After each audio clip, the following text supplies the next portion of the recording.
La jeunesse à l'honneur, mesdames et messieurs, dans les GG sur Radio Espace. Merci à vous qui nous rejoignez. Évidemment, je le vois un petit peu, ses oreilles poussées dans tous les sens. Mais dans un instant, évidemment, on va essayer d'en débattre. La conduite donc de la transition en Guinée. Les espoirs reposent désormais sur le ministère de l'administration du territoire national qui a la lourde tâche de mettre en œuvre l'essentiel des activités convenues avec la CEDEAO pour un retour à l'ordre constitutionnel. Les acteurs politiques redoutent déjà un glissement de calendrier, mais tout semble laisser croire qu'il serait inévitable. Du moins, en tout cas, si l'on tient à faire le RAVEC pour produire un fichier électoral pour cette année 2024, le chef de l'État en a annoncé que l'organisation du référendum constitutionnel. Quelle lecture fait le Parti de l'espoir et du développement pour le développement national? C'est l'autre question qu'on pose ce matin. Mohamed Cissé, il est jeune, vous le voyez à l'écran. Il est notre invité ce matin, mesdames et messieurs. Avec lui, nous allons en débattre, mon cher Jacques Liwa Lino, notre invité politique. Monsieur Cissé, bonjour. Oui, bienvenue. Allez. Voilà, Mohamed Ali, tu vas arrêter ça quand même. Si tu dois t'entendre dans la radio, moi j'aime pas ça, sincèrement. Voilà quoi. Désolé. Il veut vérifier. Pas le téléphone. C'est le téléphone de Jacques. Mohamed Ali. C'est lui qui m'a donné. Mohamed Ali. Je suis pas responsable. Mon cher Cissé, bonjour. Bienvenue dans cette émission. Bonjour et bonjour à vos auditeurs. Alors, depuis quelques jours, nous apprenons que les facilitatrices ont décidé de passer la main au ministre de l'administration du territoire pour suivre la mise en œuvre des 35 résolutions auxquelles vous êtes parvenus au terme du dialogue. Est-ce que c'était votre entente? Est-ce que vous vous attendiez à ce que les facilitatrices passent la main maintenant? Avant même d'aller sur cette question, si vous permettez, j'aimerais juste vous faire réagir parce que vous êtes un témoin oculaire de 2010.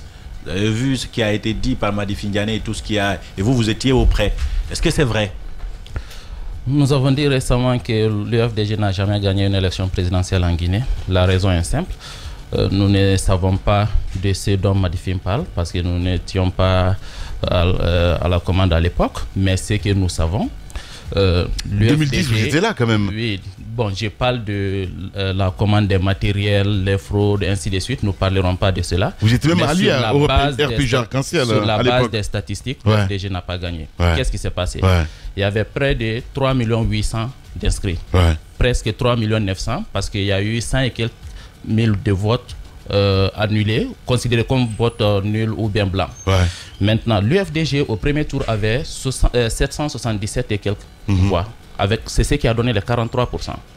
Le RPG, 77 000 oui, 777 000 voix au premier tour. C'est ce qui a donné les 43%. Tout le vote réuni au premier tour ne dépassait pas 1 800 000 les votes validés. Au second tour, il y a eu 1 million de votants de plus. Ce qui veut dire 2 800 000 de votants au second tour. Ce qui veut dire les 43% n'étaient plus 43% parce que la base a changé. Donc, ils ont utilisé ces 43% pour dire que si ils ont eu 43%, les 15% sont venus avec eux, automatiquement ils doivent se retrouver au-delà des 50%. Oui. Et pourtant, les alliés peut-être même ont fait le plein. Parce qu'au second tour, le candidat a eu 1 300 000 et quelques mille voix. Donc, le nombre de votants a presque doublé, mais le pourcentage n'a évolué que de 5%. Voilà la vérité des urnes. Bien. Donc, dire qu'on a eu 43% dans toutes les conditions, toutes modalités confondues, on devrait avoir plus que 50%. Cela suppose déjà qu'il n'y a eu encore que 1 800 000 votants au second tour, ce qui n'était pas vrai.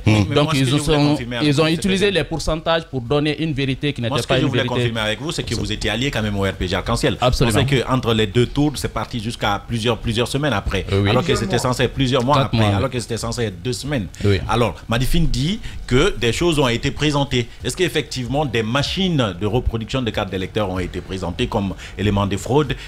Est-ce qu'on a présenté d'autres éléments qu'on aurait identifiés comme étant des préparations de l'UFDG pour frauder et gagner ces élections? Est-ce que vous étiez au courant? Mais aussi les bureaux parallèles dont les tu bureaux parles, parallèles, dans les mosquées. est-ce que vous étiez, Nous avons eu l'information à l'époque qu'il y avait des votes en privé qui n'étaient pas officiels, mais on ne pouvait savoir ça vient de qui. Nous avons constaté aussi avec l'audit du fichier, à un moment donné, au moment du comité de suivi de 2014-2015, il s'est avéré que les communes qui étaient assez affectées dans ce sens, c'était la préfecture de Farana, la commune de Ratoma et Labé. Donc c'était des zones qui étaient assez affectées dans l'enrôlement des mineurs dans le fichier électoral. Voilà. Ça aussi, ce sont des vérités qui ont été prouvées lors du comité de suivi de 2014-2016. Voilà, le peuple à droite, ça va, hein? On va interroger l'histoire, ça c'est très important. Allez-y, Jacques Liwa, on revient à l'actualité. Je reviens donc à cette question, les facilitatrices qui passent la main, est-ce que vous vous attendiez à ce qu'elles passent la main maintenant ou bien vous êtes quelque peu surpris? Nous avons été surpris lors de la communication au palais parce que c'est là où le président de la coalition Convergence Centriste pour l'Espoir a représenté la coalition. Il a suivi le discours. Après le discours, il a noté l'envie de rendre le tablier et il avait dit à l'époque que ça ne devrait pas être approprié vu le contexte. Et quand on commence la facilitation, on doit aller jusqu'au bout. La facilitation est une négociation assistée, ce qui veut dire que les partis n'arrivent pas à s'entendre. Donc, il faudrait quelqu'un qui puisse faciliter la communication entre les deux parties. Si vous vous retirez, tout en disant que vous êtes disponible pour prendre part à toutes les rencontres, ça voudrait dire tout simplement que vous dégagez la responsabilité, mais vous voulez rester présidente. Alors au-delà du maquillage, est-ce qu'aujourd'hui, on doit être clair, les facilitatrices ne sont plus prêtes à continuer? La décision vient d'elle. Ce qui veut dire qu'elle veut aller. Mais est-ce qu'elle devrait aller? Bon, c'est une sorte de démission pour dire nous ne voulons plus assumer le rôle de facilitation, mais nous voudrions rester là comme partie prenante. C'est de se poser la question, est-ce que ça serait en tant que politique ou bien en tant que société civile, à quel titre ces dames vont rester.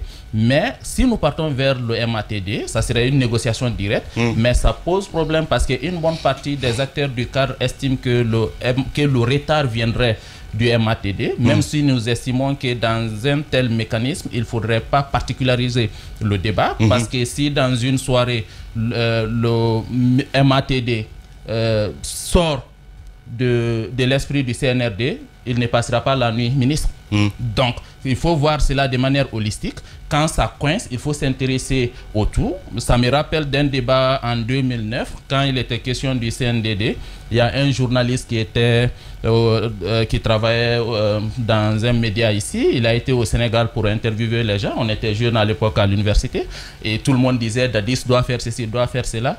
Je disais à l'époque qu'il ne faudrait pas voir le CNDD comme Dadis. Dans un tel groupe, il y a des particularités. Il y a aussi l'esprit d'équipe qui est là. Il faut s'intéresser à l'équipe de manière générale. Donc nous concevons la contrepartie comme l'exécutif et le CNT de l'autre côté. Mais si vous vous attaquez à Mori, quand ça coince, peut-être on peut le sacrifier, mais ça ne va pas changer grand-chose au mécanisme. Alors est-ce que vous ne pensez pas à cette étape-là, vu que les facilitatrices, il peut y avoir plusieurs hypothèses, hein. Soit on n'est pas contente de la façon dont les choses sont en train de partir, donc pour ne pas qu'on nous dise demain vous étiez responsable de ça, on jette l'éponge.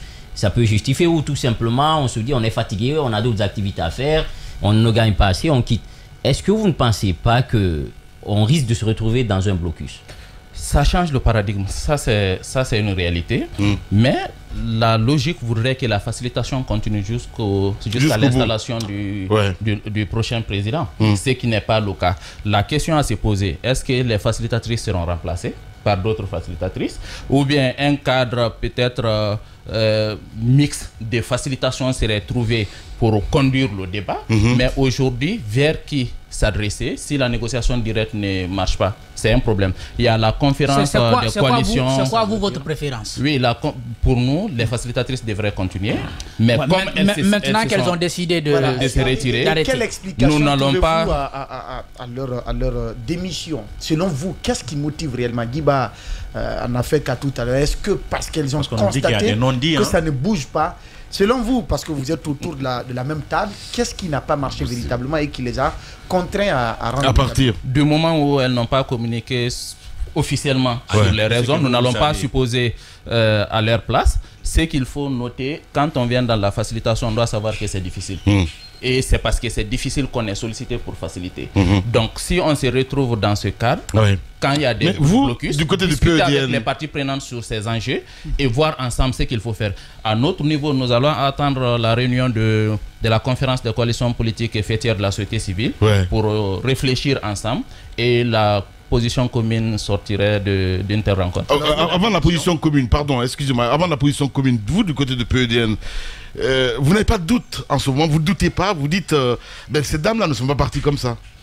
Nous avons des interrogations, mais nous n'allons pas perdre notre... Des interrogations. Oui, nous n'allons pas... Ça veut dire que vous doutez. Nous n'allons pas perdre notre sérénité. Oui. Nous estimons que la transition là est un défi. Ouais. C'est un défi qui interpelle la génération politique actuelle. Nous avons l'obligation de réussir sa sortie paisible et réussir. Est-ce que ça ne change pas Est-ce que ça ne change pas votre opinion politique de la manière avec laquelle les choses sont en train d'aller? Vous dites au début, oui, c'est bon, on a confiance. Mais aujourd'hui, ce qui se passe, est-ce que l'opinion politique n'est pas en train de changer? Il y a une positive attitude en fait du côté de PEDN. Aujourd'hui, jamais, je sais pas. Est-ce que vous dites pas, positive attitude, ce qui se passe là, ce n'est pas bon, ce n'est pas bien. Choix, la mine. Non, Kouyaté va faire quoi avec cette situation? Nous aurions changé d'opinion politique si les facilitatrices étaient renvoyées. Alors, mais elles sont parties d'elles-mêmes, sans raison de nature à nous amener à dire qu'il y a eu du blocage. C'est à elles de prendre la responsabilité, si c'est le cas, de dire au moins aux parties prenantes, parce que tout ce qui est officiel n'est pas public, donc de dire aux parties prenantes, voilà les raisons profondes. Peut-être nous pouvons continuer à condition qu'il y ait tel et tel, mais si tel n'est pas le cas... Mais si elles partent d'elles-mêmes, Mohamed Sissé, il faut être réaliste, réel politique. Il y a un problème. Il y a un problème. La question... Parce qu'elle dit, bon, je l'ai suivi, hein, Madame Makalé, docteur, elle dit que nous allons quitter la facilitation, mais on va être au niveau du comité permanent. Donc on va laisser le ministère de l'administration du territoire reprendre la main. Sauf que vous-même, vous l'avez dit, il y a des partis politiques non des moindres, déjà, qui doutent du ministre de l'administration du territoire. Vous l'avez dit, bon, il peut y avoir de bonnes personnes. Hier, on avait PDG ADA. Justement, mais aujourd'hui, cette situation de blocage-là, est-ce que vous, en attendant cette communication avec les autres, vous ne commencez pas à vous dire, est-ce qu'il ne faudrait pas revoir notre position par rapport à ce qui est en train de se passer? Non, notre position n'est pas en fonction de la présence des facilitatrices, mais c'est en fonction des informations à notre disposition par rapport au processus. Nous avons commencé le dialogue, nous avons eu les 35 résolutions. À un moment donné, nous avons constaté que ça n'évolue pas. Nous avons écrit au président de la transition, dans les semaines qui ont suivi, les lignes ont bougé. Parce que les 2 lois ont été votées qui constituaient l'obstacle légal par rapport à la suite. Aujourd'hui, la question qu'on se pose, pourquoi, bon sang, on n'a pas encore les dates des élections? Bien. Donc, si le MATD, dans ce paradigme, veut que le cap soit maintenu, on ne peut pas parler du glissement si on ne connaît pas d'abord sur la base de quoi on glisse. Il faut d'abord avoir le chronogramme de base par rapport au calendrier primaire. C'est en fonction de cela que nous évaluons. Nous allons dire voilà ce qui est fait, ce qui reste à rattraper et ce qui est impossible de rattraper dans le délai. On peut réfléchir sur l'opportunité dans ce sens. Mais pour l'instant, il faut c'est quoi face à tout ce qui se passe maintenant là? Parce que apparemment, visiblement, les choses n'évoluent pas. Quelle est la position du PEDN face à la situation actuelle du pays?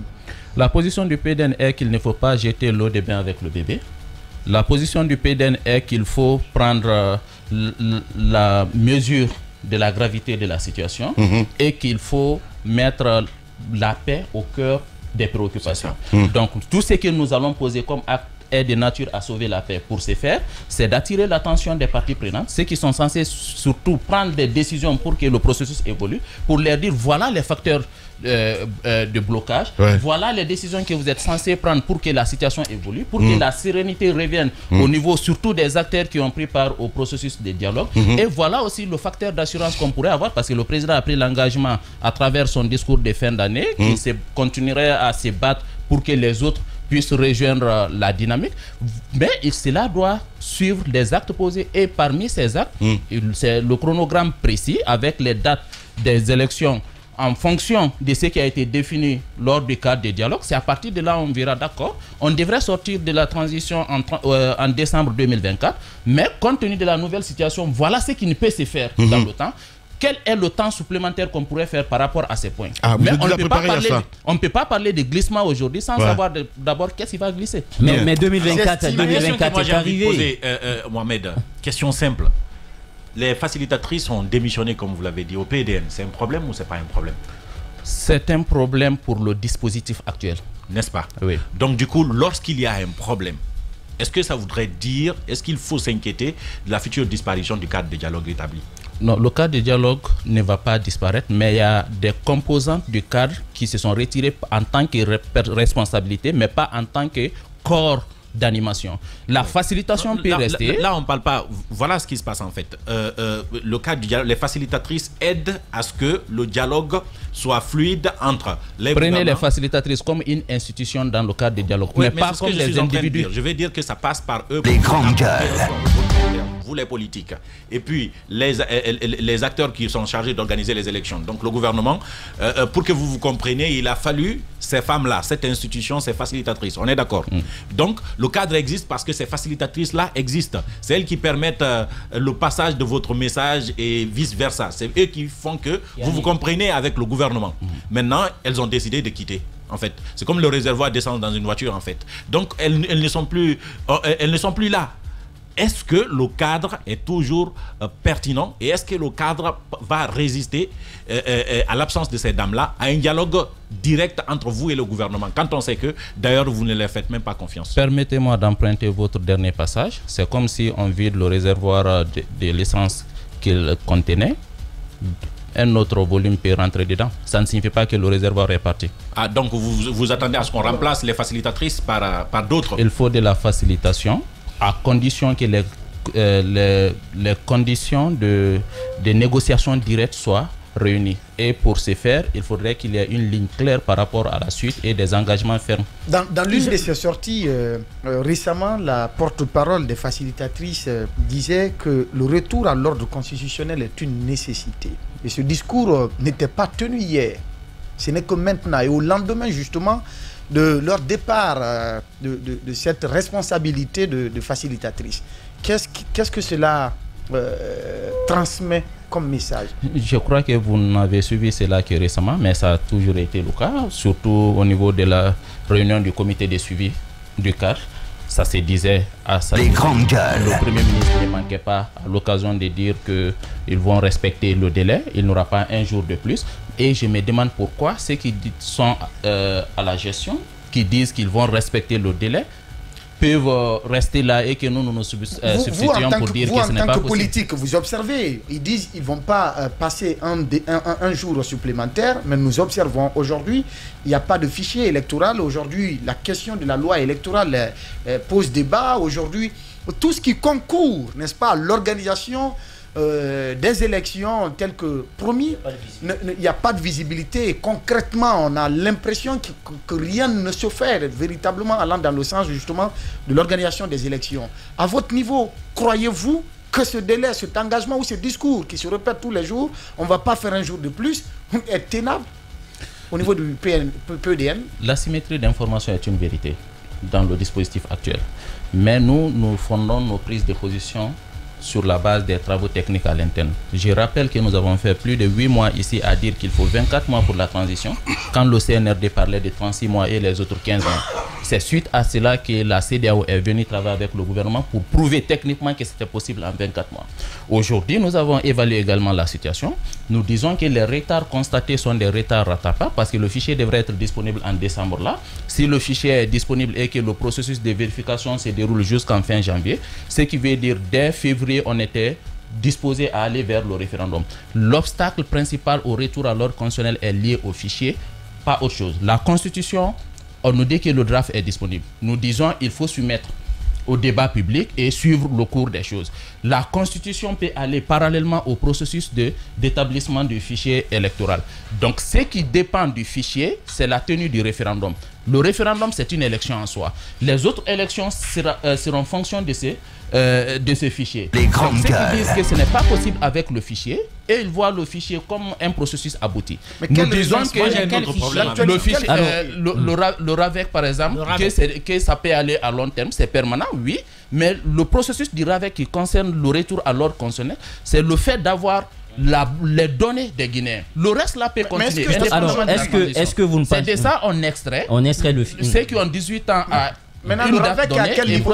Mais j'ai bien lu dans vos résolutions où il suffit maintenant, sur la base des informations que nous disposons, de lancer des commandes pour les matériels d'enrôlement, de déployer les matériels sur le terrain et procéder en l'enrôlement. Je vous précise que tous ceux qui ont la carte, l'extrait biométrique sont déjà dans le fichier. Tous ceux, ils sont combien?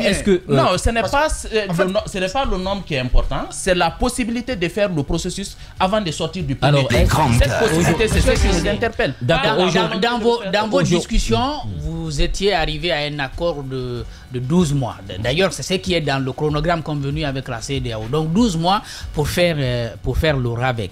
Est-ce qu'aujourd'hui, vous avez la certitude que le RAVEC se trouve à un niveau où on peut le terminer très vite? Je ne sais même pas si ça a commencé et ça a commencé quand. Ce qui est clair, il y a du retard sur le RAVEC. Okay. Mais ce sont des retards qu'on peut rattraper. Pourquoi? Parce que les travaux des back-office sont déjà réglés, au-dessus des informations à notre disposition. Maintenant, ce qui reste, ce sont des opérations de nature à permettre aux Guinéens de savoir que quelque chose est en cours par rapport au RAVEC. Parce que les autres opérations ne sont pas censées être publiques, mais ce sont des opérations... Justement, pour l'instant, vous dites qu'on ne peut pas parler de glissement parce qu'on ne connaît pas... Mais on a l'impression qu'on est dans une situation où le projet est drivé par le temps. Et lorsque on se retrouve, il faut rattraper le temps. Est-ce qu'il faut aller vers une compression des activités ou une mise en parallèle? C'est-à-dire il y a des activités qu'on peut faire en même temps. Ou il y a des activités qu'on peut dire, bon, on se passe de ça rapidement et ça nous fait moins de budget. Parce que quand vous retirez une activité, ça a une répercussion sur les coûts, ça nous fait moins de budget. Est-ce qu'il ne faudrait pas aller rapidement vers ça pour être dans le temps? Sinon, même si on ne donne pas la date, à l'heure où vont les choses, on risque d'aller en 2025. Bien. Voilà le sens du retard rattrapable. Il doit y avoir un coordinateur national du PN-RAVEC. Il doit y avoir des coordinateurs au niveau décentralisé. Deuxièmement, il doit y avoir un organe de gestion des élections, pas comme la formule antérieure, mais qui doit piloter les... Oui, organe de gestion ne signifie pas forcément CENI. Donc, de l'autre côté, il doit y avoir un observateur des acteurs politiques.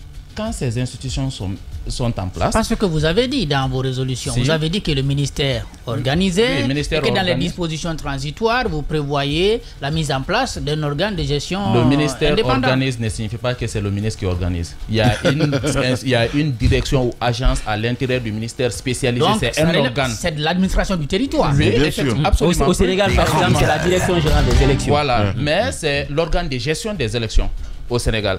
Maintenant, l'observatoire et ses acteurs vont réfléchir sur les modalités. Est-ce qu'on va réunir par exemple les élections communales et les législatives, ensuite les présidentielles? Mais l'intérêt que nous avons surtout, c'est de tenir toutes ces élections en une année. Ouais.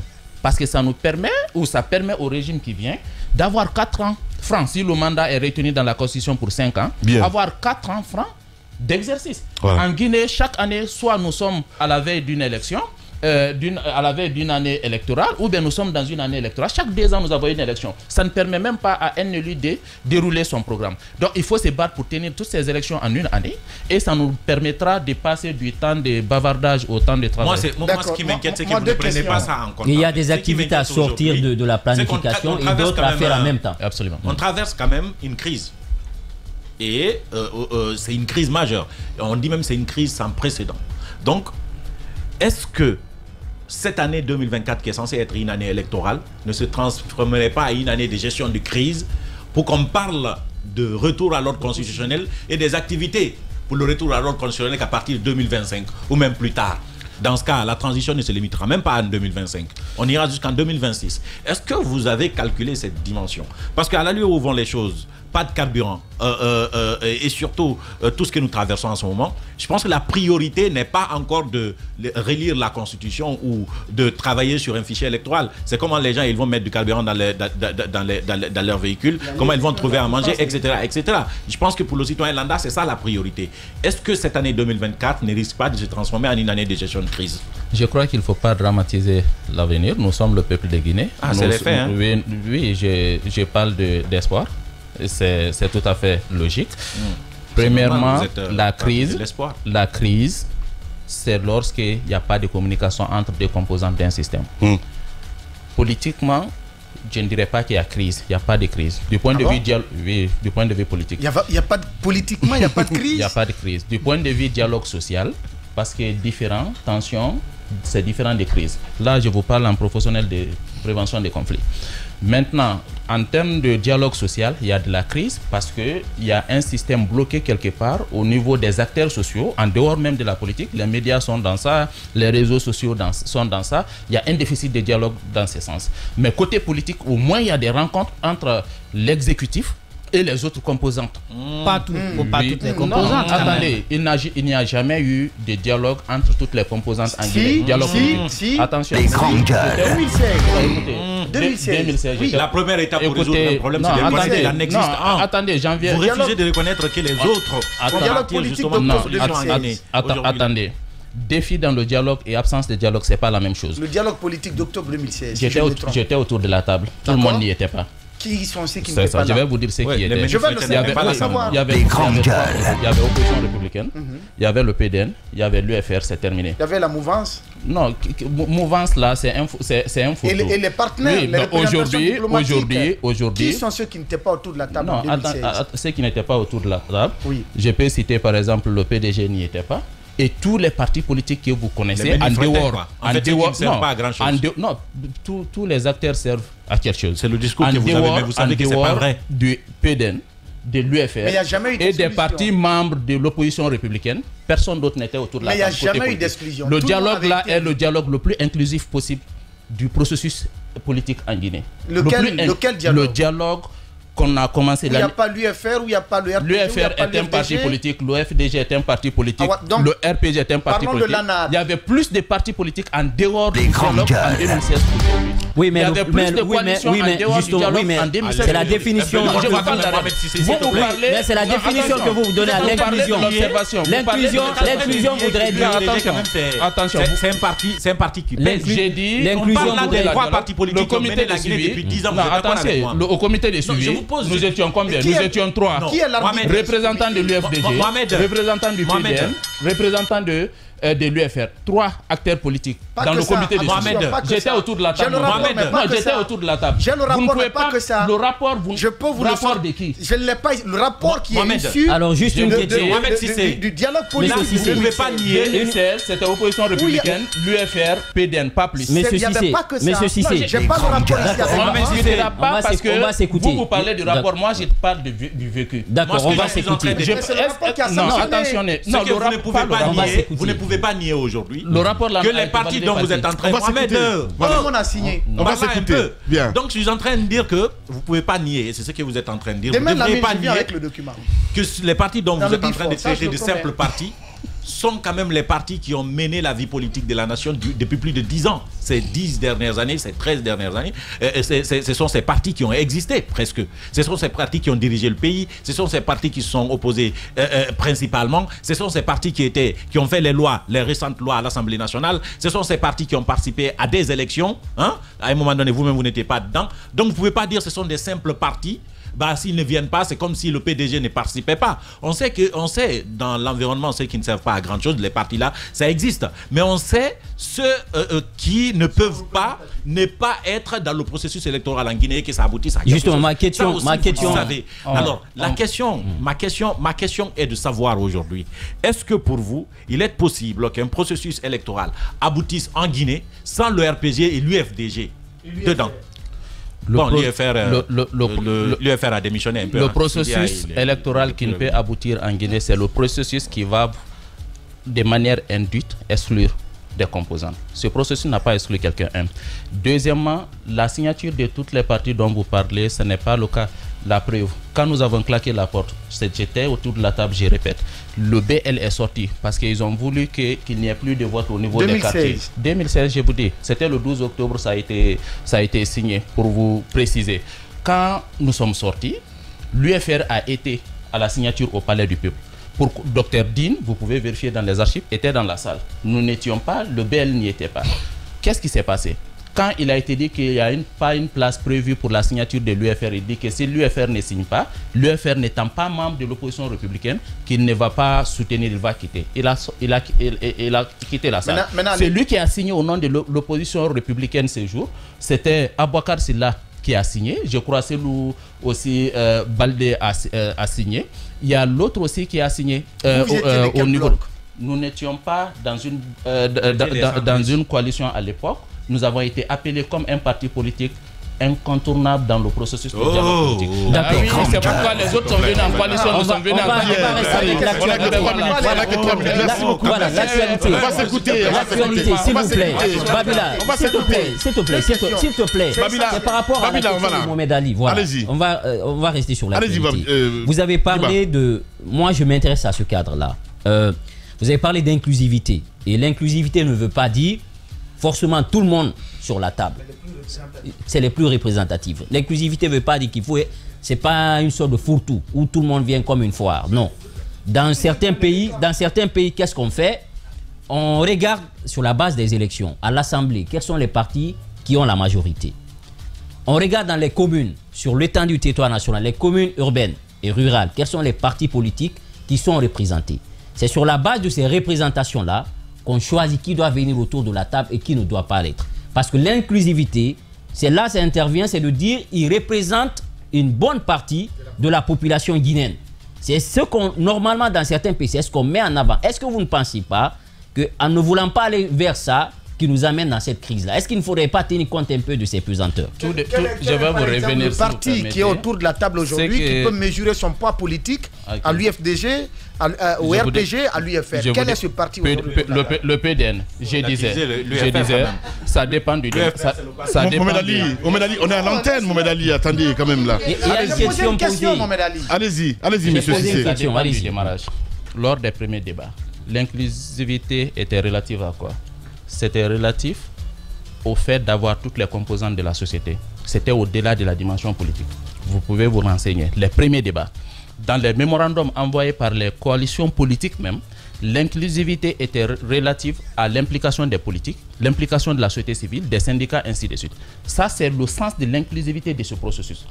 Maintenant, où est-ce que ça n'a pas marché? Parce que ce qui est là, c'est nous qui avons proposé. Bien. Un cadre.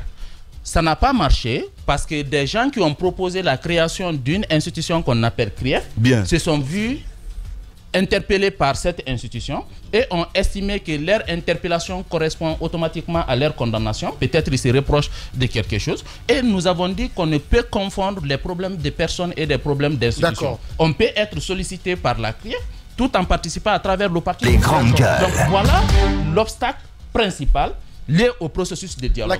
Donc ce qu'on va dire, comme vous dites qu'il faut de l'inclusivité, c'est de dire faisons le troc entre l'impunité et la paix. Et soyez-en convaincus, on n'aura ni l'un ni l'autre. Maintenant, à l'époque, vous aviez dit qu'il fallait les observateurs à côté. Et ce cadre de dialogue, ça met le dialogue met en face des opposants et les... Nous ne sommes pas opposants, s'il vous plaît. Aux dirigeants, en tout cas. Les acteurs sociopolitiques et l'exécutif. Il n'y a pas de souci, l'exécutif. Mais il faut un arbitre. Qui est l'arbitre? Quand on sait, par exemple, en 2016...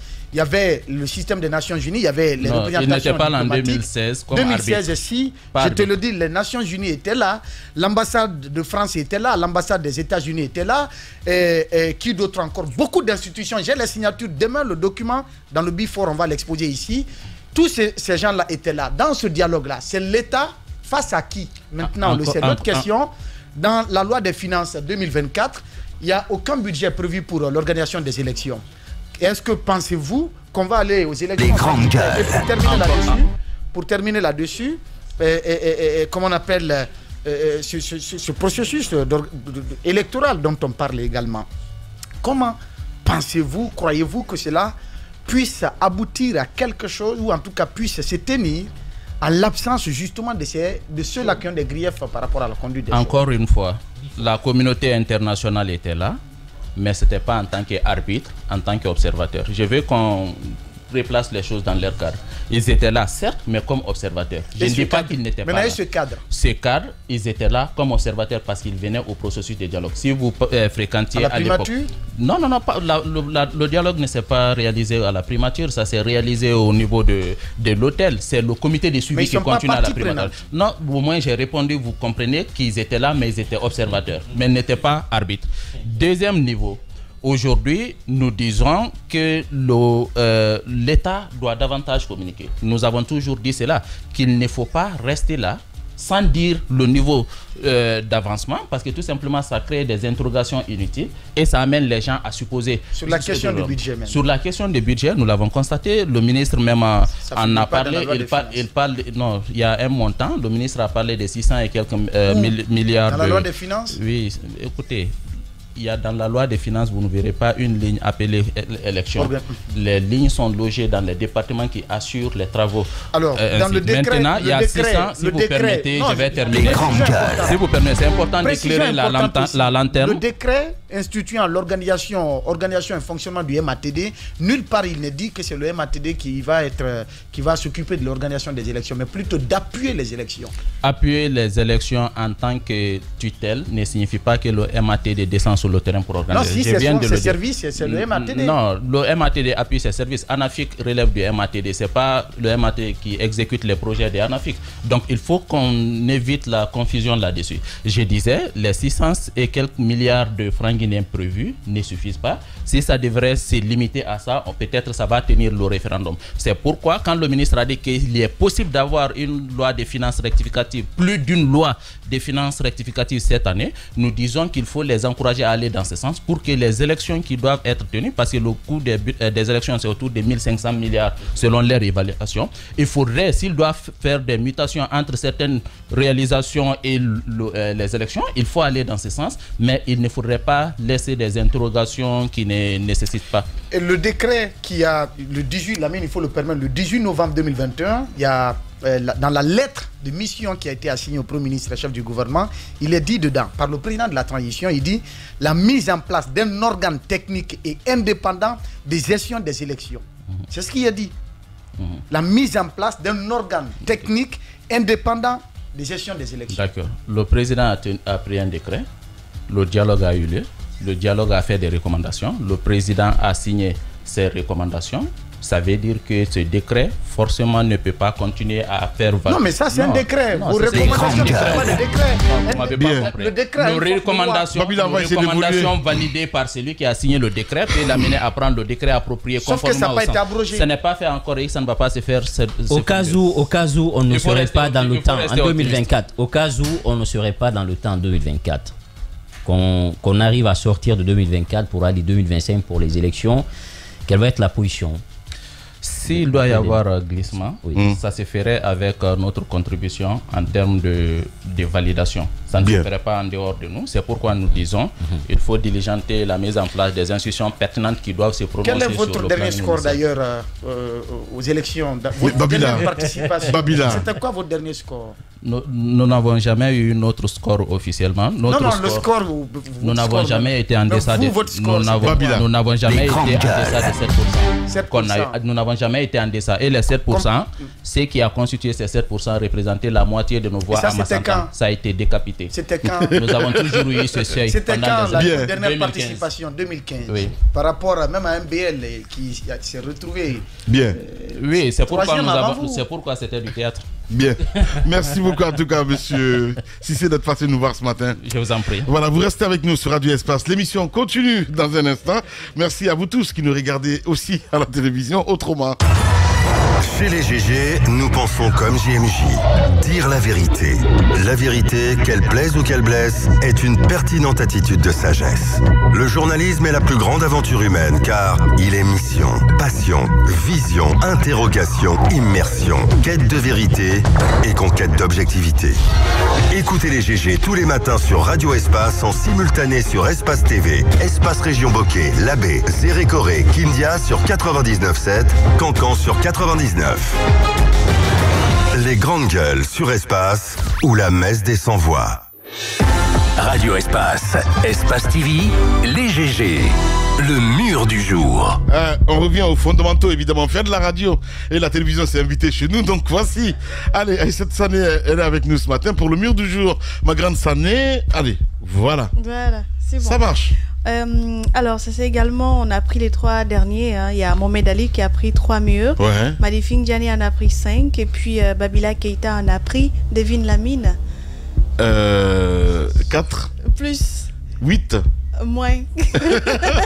5. 7 alors. 7, oui, ah ben voilà. Babila. C'est bizarre. Merci beaucoup en tout cas, Sané. Voilà, merci à vous tous. On a terminé ce matin, mesdames et messieurs. Grand merci à toute l'équipe technique, évidemment, à la régie, ici à la radio, à notre ami Abdulrad Dramé. Demain, c'est Diba Milmono que vous allez retrouver, mesdames et messieurs, avec le Bifort des Grandes Gueules, avec toute l'équipe. Prenez soin de vous. Bon week-end par anticipation et à lundi. Radio Espace, Suite.